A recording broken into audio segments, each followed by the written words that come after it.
Marinus la jabala bela jina mun sokolo da na shu aniki awni nyama biye alamsay me kalo kletan do samba flani ngando ama bikuna funu mena talike mina kunu shuro tasuma bawilla moti ni ambara no zone de défense ni molokati ale ni mako kura sigira mali army fe kuna funu wala le amno do ma kuna funu kon kuna fundamnela Bamako civilisation era surubata nyarami ministre national transport ko mani ali madam Dambele Madine Sissoko ali ere bora biga circulation labe akunga ta kamala circulation nyarami ko jugu ayere bora mobile kono na labe siga circulation na benchuke yamina angaje angu jawla je kanga kuna fumu damle ministre de Jolin Flega siranya na bota ça c'est un ministre valable wallahi billahi ministre de Jolin Flega ministre de Jolin Flega siranya na bota benya wala maleo ma jamanate Jolin kumayo jamanate Jolin kumayo ministre de Jolin Flega siranya na bota maleo benya wala ay me tane do ay me chene do me chene do Mateo e me amako bonne law jamana mako bonne la autorité d'état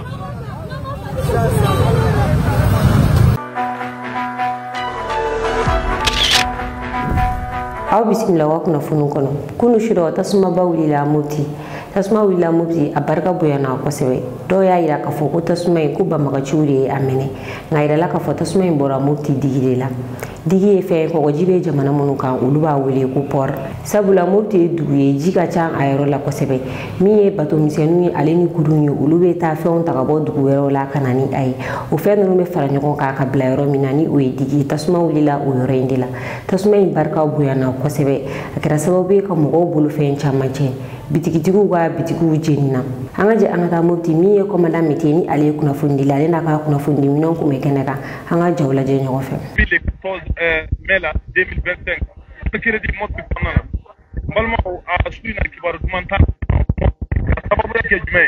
anga moti digi kana tasma dono o sugu kona de latano o magasin kona de la sugu bede tasma minata mo ko na buluman pen de plein yano millions de plein de sugu kona milliards de sugu kona vraiment a kasara a barka boyana fuga fa a barka boyana moti bebi vilika jola bisuina parce que digi obina foko me anga porde yaro ni tara Côte d'Ivoire ni tara domaine no ba foko port bo yam fena bin aya ci to ko sira dama anga siga anga barake o yere jole na siga anga barake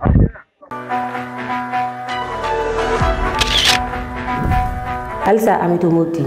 mobti docteur Suba mo dimnenu mobti docteur Suba na be foma somino dolo de mobti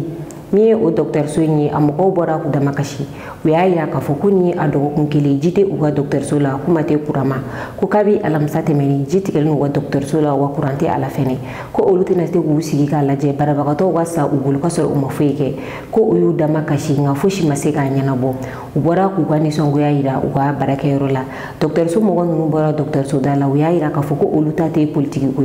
oluta e ubisega ala maduni na kanda chuga mina sabula docteur So yore kuramana tige ala abaraka gele ko surtout jierete ulubulo docteur So ina ka kelen uga bara gele ubulo ko sebe wan docteur So bayin kelen ne be muti regiona uyu damakashi mali autorité la ko sebe ni koina docteur Wani boli ko fe mi docteur So ni directeur ni ale docteur Umaru Ginwe ale communiquer ko mi ngira kunu la fe aida ka fo docteur wa boli ko fe mi ede mo yo uluye kura ko nyana bo na mi jigo ko o baro be sina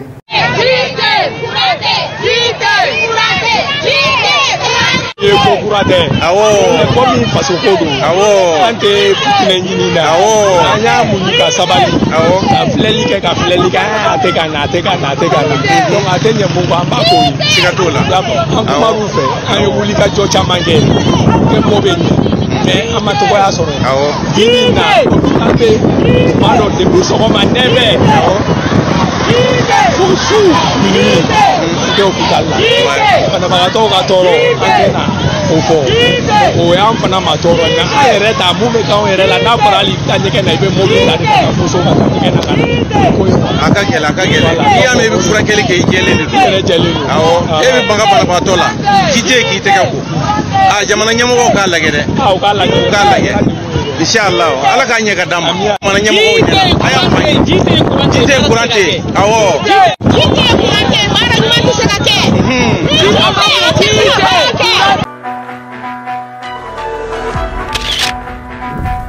kunnafoni filanan an bɛ taa armée kɔnɔna la mali armée bɛ ka armée bolofara kuraw sigi min ye zone de défense numéro 4 ye ale ɲɛmɔgɔ sigira ni o ye kaye kita ale ni ɲore ni région ninnu de bɛ zone de défense numéro 4 kɔnɔna la o ɲɛmɔgɔ kura sigira ale kɛra colonel bubu bokum. Colonel bubu bokum mali darapo dira a ma armée de terre ɲɛmɔgɔba fɛ ni o ye armée samake darapo dilen kɔ a ma kumana a y'a yira k'a fɔ darapo min dira ale ma nin k'a ka défend a ka zone sanfɛla la k'ale tɛna lafiya cogoya si la fɔ banbagaci wale minnu bɛ ka kɛ a ka zone sanfɛla la a ka fusiri olu bɛɛ danna i b'a ye k'a fɔ zone de défense numéro 4 ale ka bon kosɛbɛ sabula kaye yɛrɛ ka bon ani région minnu bɔra kaye fɛnɛ kɔnɔna la wa a yɔrɔ ninnu caman ni Mauritanie de bɛ dancɛ bɔ o b'a yira k'a fɔ baara bɛ colonel bubu bokum bolo kosɛbɛ ale bilala mɔgɔ min nɔ la o ye bereburuzi ni o tɔgɔ ye colonel Musa Angoiba. Colonel Musa Angoiba ale bɔra zone de défense numéro 4 la ale bɛna taa zone de défense numéro 2 de la an ka jɛ an ka taa a jaw lajɛ wagati min na drapeau dira colonel bubu bokum ma. Le colonel Boubou Bokoum prend les commandes de la zone de défense numéro 4. Il a reçu les couleurs nationales des mains du général de brigade Aruna Samake, chef d'état-major de l'armée de terre, lesquelles couleurs nationales qu'il devra désormais défendre sur toute l'étendue du territoire de la première région administrative du Mali. C'est avec humilité que je prends ce commandement et je mesure toute la portée de la responsabilité qui est la mienne. Les actions qui seront très prochainement entreprises s'inscrivent dans le cadre de la continuité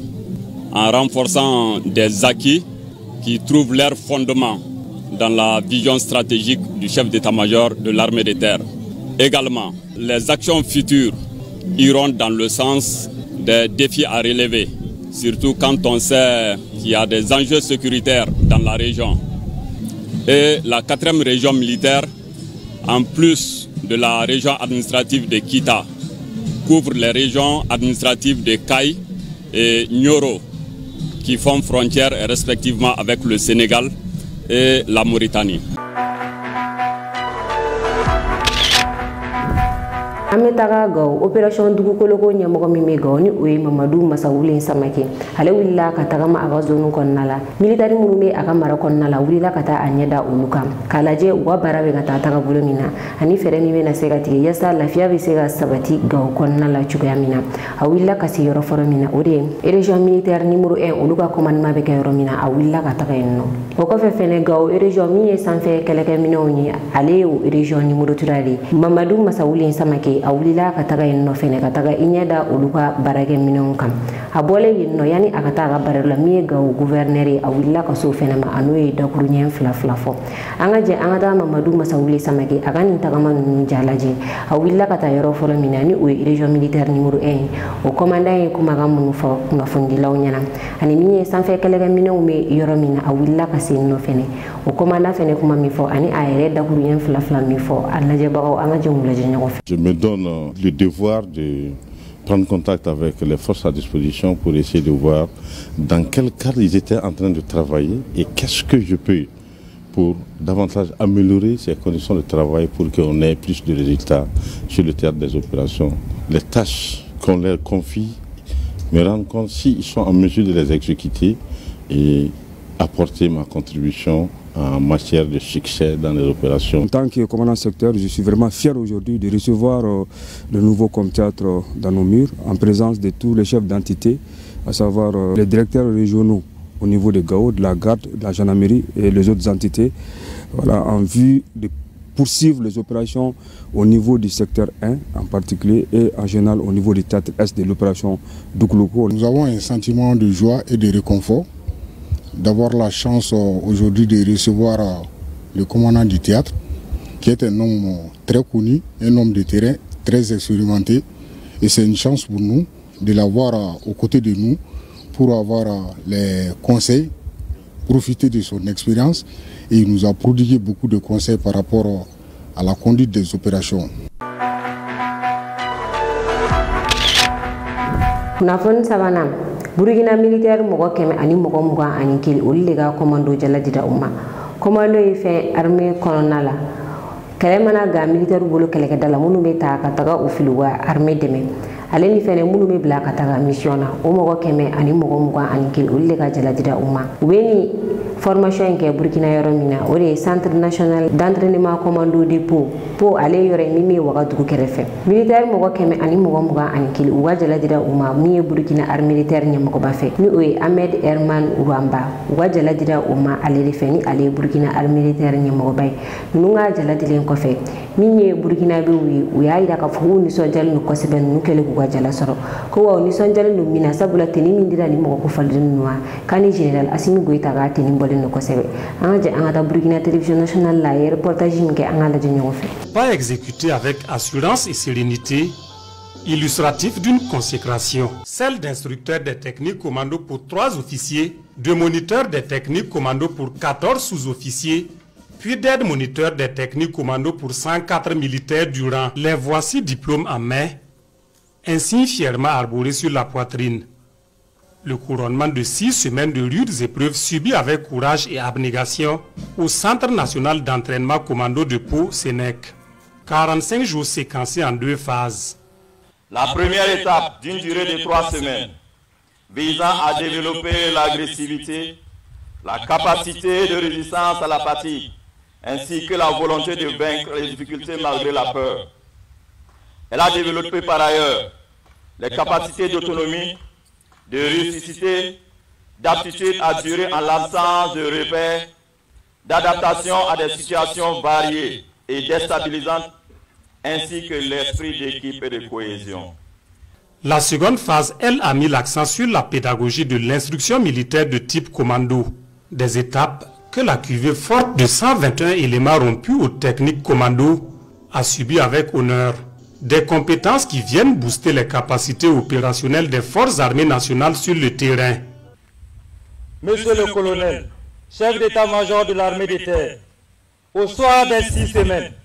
nous pouvons vous rassurer que nous sommes suffisamment outillés pour exercer ce noble métier qui est le métier du commando. Nous profitons de l'occasion pour vous réaffirmer notre engagement et notre disponibilité à vous accompagner dans la défense de l'intégrité du territoire. Un engagement pris en présence du chef d'état-major de l'armée de terre, le colonel Ahmed Herman Rwamba, qui insiste sur la nécessité de mettre en pratique les connaissances acquises pour engranger davantage de victoires sur le terrain de la lutte contre le terrorisme. Le Sénèque doit continuer à perpétuer la culture et la tradition du commando. Alsa Amadou Burkina ni wakati na bamagachu gele no gufasa fili Burkina kosebe we ataki ke Burkina yaro were la na be foma ko japaka ale be Burkina frontière la kataga Niger ale ni Benin fanfela la ayra la ka fo bamagachu utara ataki ke ni yoro ina udona ka marfauci mi japaka kasubumbe uyo Dakar ka kasodo la bo kula buni jibo ale ataki ko fe bamagachu uyo nyeshin japaka ma ngamaji ya ka fo captain Ibrahim Tarawile ale minda uka jibo unyo kona be na ke ni bamagachu nuna japaka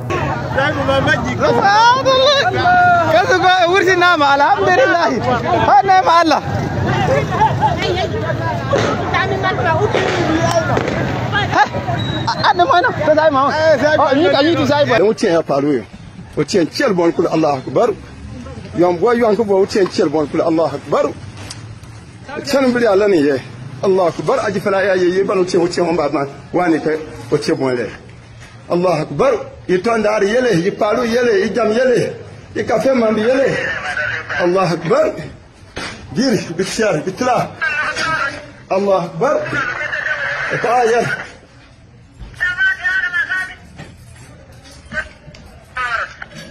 Allah akbar ya yes Allah akbar ya bala sangiti Allah akbar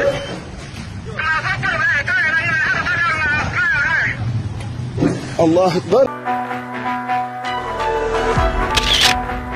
kunnafoni na dabiya miri ci la kunu conseil ministre la même ministre de l'administration territoriale et générale Abdoulaye Maïga ay conseil ministre la doniya ka fo mi dabiya miri ko o ci la amer na ka mo bela jen u bora miri konona la sabula ira ka fo mi dabiya miri shario kunte la bato dabiya miri konona la wa fene al amame shinwa ka sanu bayro korodo obina muso ka muso chama faka ayira la ka fo ko shinwa ku muga barenge ni dabiya miri barakela ka yamaruya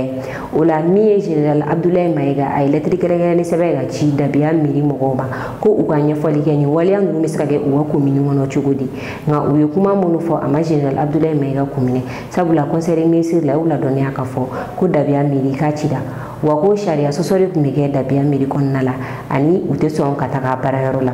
ayira la ka fo dugugolo kume fe dabiya miri konnala la sharia sosoga wa eta ka yoro munu kume no kume fe ka yoro la min ka du be mo la sigara min ka du ka so eta ta kalama general Abdoulaye Maïga ayira ka fo ko o fe mi te be chuga shila dabiya meri ana baranyo ko u ka barajora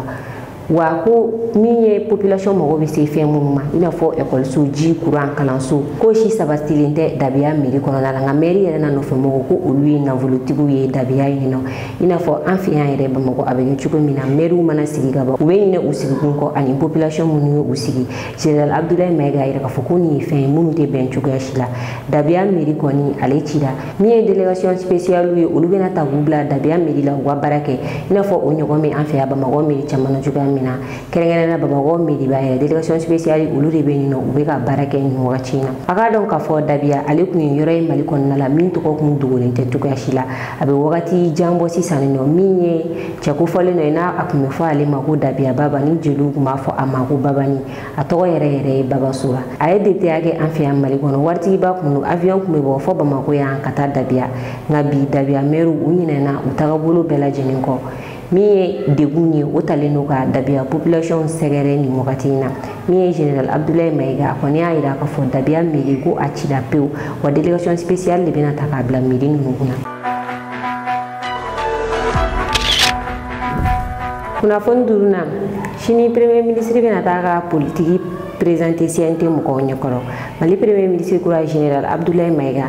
ni premier ministre kura nana aka barala abena bara munke akanga o plombo akanga fere munu tige yasa jamana wado misira lafiya chugamina baraka ngata takabulu munu ka o plan nga bon na be fo ma plan d'action gouvernemental shini general Abdoulaye Maïga kanga to présenter CNT mo ko nyokoro o gafe kele kanga di CNT mo ko bela jenema ni obeke shini juma mekalo klita ani woro ni o gafe nunu kele dira CNT mo ko ma olube takani o yira akili jagabo ko ola tenedo ube sikinkana la jerebege o la jere ko fe uni premier ministre be kuma femu be gafe en corona la na ya soro abebe walma ni min kanga changer ni mi bora ni ko ina shini ame oda onkulo kuna fun kunchala tabakoro ko ya ira ka foko olu fene malien tabakoro ko dinnu ko sebe o yowori dage ku dama kashi mali autorité da tabakoro alebe atete gugunya mana ko fe mi logement sociaux o jolendo ayorena o benata tabakoro ko segene no ya ira ka fo dugugulu fitini munu be ubulu wakati be machimo bena ubena ku bena o soji machine tigido ere ba ira ka foko etare olu bla ala achena muso ubora ku dama kashi ko kuna fundila wili ya ira ka foka mi wakati nabi olu segene ko sebe o muso ugana de totala ka bo machine tigi nunu kama sono ko ube waso beci wi dama ka shigan chama fok na fundi lawyana anga je anga tala me kanga bik na funu kunja c'est bon ok va a ben clé alla ka clé radam aba ne togo Abdoulaye Jamteni ne yanga secteur coordinateur donc galia do de banque ni watila alam sadum mawdo nana anga keneka kana doni machine kanga yoro do beshin bon koko oluye o machi moye ani atedebu mo carton mo do o ma fen fanya ante fen kalama o do la kenemi kono kenen du titre foncier de bon ante sharia do kosobe ma mi doni mi do hala mo manga do titre la kasoro ima jamara ina tigi fe kaso ina tigi ma bela bon o shima yala o kala don fro la wo yanga yoro chien ka plaki tru ko na ka suku provisoire we anya nyini anya ka fo ko inte ko jalen kosobe donc en faisant la ben encore on sait que kan la jani position là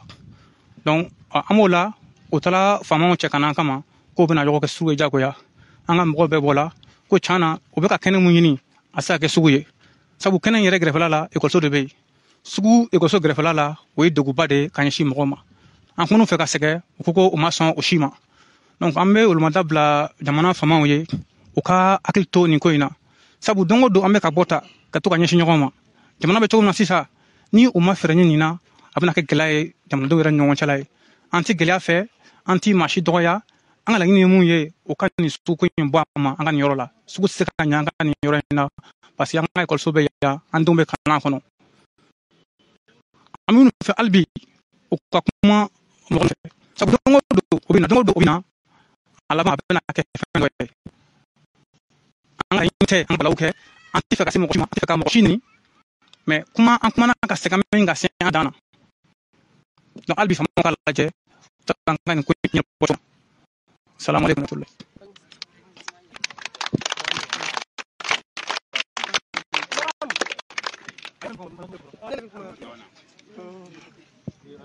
Bismillahirrahmanirrahim.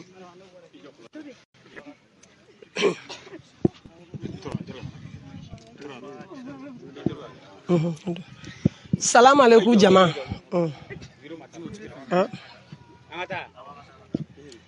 Salam alaikum jama. An filɛ terrain min kan ne tɔgɔ Hawa Jakite ka bɔ Tabakɔrɔ yan. An filɛ terrain min kan yan ni an ka sigida le don. Bingɛlen don an kan ni k'an ka yɔrɔ bɛna minɛ an na ko k'a kɛ sugu ye. An dun n'a jɛ an ka yɔrɔ ka minɛ an na ko k'a kɛ sugu ye. San joli an bɛ yɔrɔ ko nin kuma le la yan nɔ. An tɛ ka lafiya u bolo. An bɛ wele fɔ an ka faamaw ye. Min m'a kɛ ko in na an k'a tiɲɛ dɔn. A tiɲɛ n'a nkalon an ka se k'a bɔ ɲɔgɔn na parce que kuma bɛɛ su kɔnɔ tile fɛ lafiya t'an ye yan an muso minnu bɛ yan lafiya t'an ye. Don dɔ la an ka dumuni bɛ to ta kan an b'a to ta kan ka na ko faamaw nalen don an kama. Don dɔw bɛ k'a la hali n'an fariganbagatɔ dalen don an bɛ wele k'an ka wuli ka na ko faamaw nalen don an kama. U k'a lajɛ k'an lajɛ k'an filɛ n'u ka hinɛ ɲɛda ye. An tɛ dɔwɛrɛ ye malidenw kɔ. An tɛna se ka taa an ka hakɛ ɲini jamana wɛrɛ si fɛ ni maliyɛnw tɛ. An tɛna se ka taa jamana si kan k'an ka hakɛ le bɛ yen. Faso ne y'an ka hakɛ ɲini yɔrɔ ye. Wa an b'an ka hakɛ le fɛnɛ kɔnɔ yan. O bɛ ka bin an ka kuma bɛɛ an ka yɔrɔ nɔfɛ. An bɛ min fɔ an ka ɲɛmɔgɔw ye. K'u ka sabali. U ka fɛn fɔ an ye an bɛ min faamu. An tɛna mɔgɔ nɛnɛ an tɛ mɔgɔ bugɔ. Mais ba degunnen a bɛ kini kɛ. Kuma bɛɛ u bɛna bin an kan kuma bɛɛ u bɛna bin an kan. Cɛw tɛ lafiya musow tɛ lafiya. An fɛnɛ fasoden ne o. An fɛnɛ fasoden ne. Sariya fɛn fɛn min fɔ faso kɔnɔ ko k'a kɛ an bɛɛ ta le bɛ bɔ a kɔnɔla la o. An tɛna se ka taa mɔgɔ wɛrɛ faso jɔ k'an ta to yen. Ɔ bɔn i tɛna se k'i faso fɛnɛ ci ka i fasodenw b'a kɔnɔ k'a di mɔgɔ wɛrɛ ma o. An minnu b'a kɔnɔ an ye maliyɛn ne ye an tɛna se ka taa Lajinɛ k'a fɔ k'u ka kan hakɛ d'an ma. An tɛna taa Burukina k'u ka kan hakɛ d'an ma. An bɛ Mali le la wa an mago b'an ka hakɛ le la an ka maliyɛnw bolo ani an ka ɲɛmɔgɔw bolo. Ni ne kun y'an ka bi kunnafoni ka da aw tulo kan aw ni ci aw ka lajɛliko ɲuman na an ka foli b'a lajɛbaga bɛɛ lajɛlen kɛrɛnkɛrɛnnenya minnu bɛ k'an lajɛ ka bɔ Abidjan aw k'an bɛn wagati wɛrɛ. Wagati aw ka groupe WhatsApp sanfɛla la aw bɛ se ka nin numéro kofɔli in wele ni o ye 91 21 40 84 o la condition fɛn fɛn b'a la yaasa aw bɛ se ka don an ka groupe WhatsApp la a b'o bɛɛ lajɛlen sɔrɔ nin numéro in fɛ.